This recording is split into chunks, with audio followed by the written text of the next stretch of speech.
రాజుల గుండె నిండా నిండిన ఈ జెండా సింధూరపు పసుపు వర్ణ సింగారము. ఆంధ్రప్రదేశ్ బీసీ సంఘం ఆధ్వర్యంలో రాష్ట్ర వ్యాప్తంగా 140 బీసీ కులాలుంటే కేవలం 5 నుంచి 6 కులాలు మాత్రమే ఇవాళ రాజ్యాధికారంలో వాటా కానీ ఆర్థికంగా కానీ బలంగా ఉన్నటువంటి కులాలు ఉన్నాయి. మరి మిగతా కులాల పరిస్థితి ఏంటనేది ఆలోచించినప్పుడు ఈ రోజు నేను మాట్లాడబోయే కులం ముదిరాజు కులం. ముదిరాజుల చరిత్ర చాలా ఘనమైనది. ముదిరాజులకి ఒక కుల వృత్తి అంటూ లేకపోవడం వల్ల వివిధ ప్రాంతాల్లో మరి హంటింగ్ చేస్తూ మరి అదేవిధంగా పూలు అమ్ముతూ మరి అదేవిధంగా చెరువుల్లో చేపలు పడుతూ జీవిస్తున్నటువంటి కులం ముదిరాజుల కులం. ఇవాళ ఆంధ్రప్రదేశ్ రాష్ట్రంలో గణాంకాలు పూర్తి స్థాయిలో మనకు అందుబాటులో లేనప్పటికీ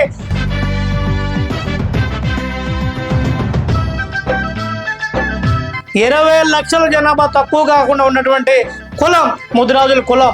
మరి వాళ్ళు ఈ రాష్ట్ర ప్రభుత్వం ముదిరాజు కార్పొరేషన్ ను ఇంతవరకు ఏర్పాటు చేయకపోవడం చాలా దురదృష్టకరం.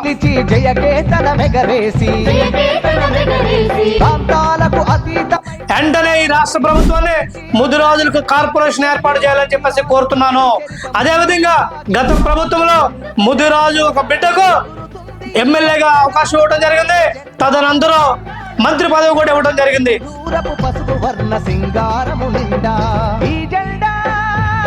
మరి వాళ్ళు ఈ కూటమి ప్రభుత్వాన్ని అడుగుతున్నాను, ముదిరాజు కులస్తులకు రాజ్యాధికారంలో వాటా కల్పించాలి, నామినేటెడ్ పదవుల్లో అవకాశం కల్పించాలి, ఎమ్మెల్సీగా అవకాశం కల్పించాలని చెప్పేసి ఈ కూటమి ప్రభుత్వాన్ని డిమాండ్ చేస్తున్నాను.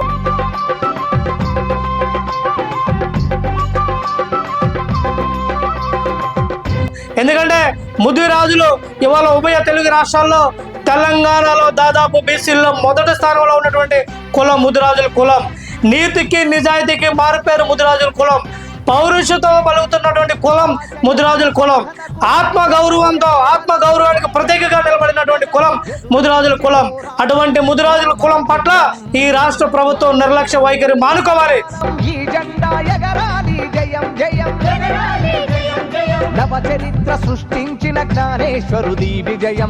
ఇవాళ ముదిరాజు కులస్తుల్లో నిరుపేదలు ఉన్నారు.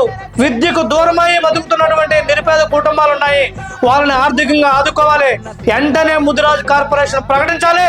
ముదిరాజులకు జనాభా ప్రకారం వెంటనే బడ్జెట్ కేటాయించాలని కూడా ఆంధ్రప్రదేశ్ బీసీ సంఘం తరఫున డిమాండ్ చేస్తున్నాం. రాబోయే రోజుల్లో రాష్ట్ర వ్యాప్తంగా ఉన్నటువంటి ముదిరాజు సోదరులందరూ కూడా ఆంధ్రప్రదేశ్ బీసీ సంఘం ఆధ్వర్యంలో కలవబోతున్నాం. ముదిరాజు సోదరులతో ఆత్మీయ సమావేశాలతో మమేకం అవుతాము. వాళ్ళ జీవన స్థితిగతులు అన్నింటినీ కూడా రాష్ట్ర ప్రభుత్వం దృష్టికి తీసుకెళ్తామని చెప్పేసి ఈ సందర్భంగా తెలియజేస్తూ, ముదిరాజుల చరిత్ర ఘనమైనది. వర్తమానంలో కూడా వాళ్ళ చరిత్ర ఘనంగా ఉండాలని చెప్పేసి రాష్ట్ర ప్రభుత్వాన్ని డిమాండ్ చేస్తూ ముదిరాజులకు రాజ్యాధికారంలో వాటా కల్పించాలని చెప్పేసి ఆంధ్రప్రదేశ్ బీసీ సంఘం తరఫున డిమాండ్ చేస్తున్నాం.